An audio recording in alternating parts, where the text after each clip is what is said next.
Good day, everyone. This is Gary Ander with your next issue of Highlights from CandleCharts.com. We often talk about combining candle patterns with Western technical or classic technical indicators such as moving averages or stochastics or Bollinger Bands or MACD. Today we're going to combine candle patterns with pivot points. And pivot points are a great tool. They're really for intraday trading. When I intraday trade or day trade with pivot points, I'm not making 10 or 20 trades a day. I might be making 3 or 4 or 5 trades a day.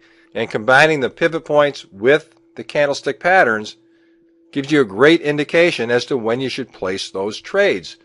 Today we're going to look at trading the cues. And here's the pivot point formula. We're really not going to go over that. Tons of information on that online if you want to research that, if you're not familiar with it. Some trading platforms such as Trade Navigator, as you see here, you can apply pivot point information right to the chart. It does it for you. It's very simple. So basically what we're doing is using a daily chart, the day's high, low, and close, to create pivot points for the following day. So these pivot points are created from this spinning top that we see here, and we're going to look on an intraday basis on this longer green candle. When I combine pivot points and candlestick patterns, I like to use a 15-minute chart. It works best for me. I know some people that like to use it off a 5-minute chart or a 10-minute chart. That's certainly personal preference, but today we'll take a look at what it looks like on a 15-minute chart. So here we are, the entire day of that long green candle that we saw. And here we have the pivot point in the middle, the blue one. The red line is S1 or support 1. The blue line, this first blue line, is R1 or resistance 1, and this upper blue line is resistance 2. Oftentimes when we come out of the box in the morning and we make a move like this above the pivot point, especially remember that things have been very bullish, so we're in an upward trending market, right? Potentially we took a long trade when this moved above the pivot point. Whether we took this trade or not, as this is starting to move up, we first want to see what is going to happen when it gets to the first resistance point. And nothing happens here on this 15-minute chart. We go right through it. When we get right to R2, though, what happens? We have a small-bodied candle. We have a spinning top. Now, that's not a reversal pattern, but what that's telling us is that it lost momentum right at R2. Like to see that. On this next candle, we were unable to make a new high, so potentially we took a short position right here. Also, if we had taken a long position when we had moved over the pivot point here, we could have sold that long position on this spinning top and maybe taken a short position somewhere in this area. We move down right at the pivot point and we see what? A hammer, right? We've got small body, long lower shadow.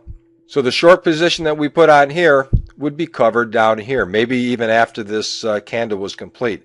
We also got long lower shadow, reasonably long lower shadow, long lower shadow. So this market's telling us that it really doesn't want to go down through the pivot point right now.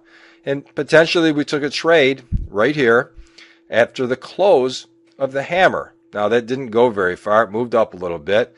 But hopefully, what I do on a situation like this, as soon as it starts moving up, I'll have a hard stop. I'll have a stop loss in here. So if it does come back at me, I'll get taken out. No big deal. So we move down. Stop loss got triggered, we'll say, and we moved on towards S1. When we get down to S1, this is not a hammer. It's very close. It's giving us a similar indication with the long lower shadow. And then we do have a hammer. It's got a small upper shadow, small body, long lower shadow, comes all the way down to S1.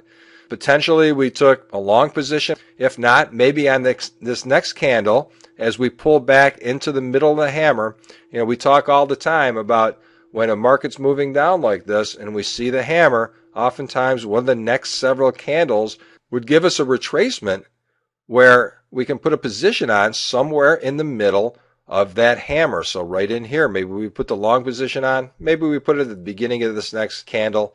No matter, we've got support at the S1, we've got a hammer. What do we have here when we combine these two candles? We have a bullish engulfing pattern. So this is really telling us that we've got a reversal in place at a support point.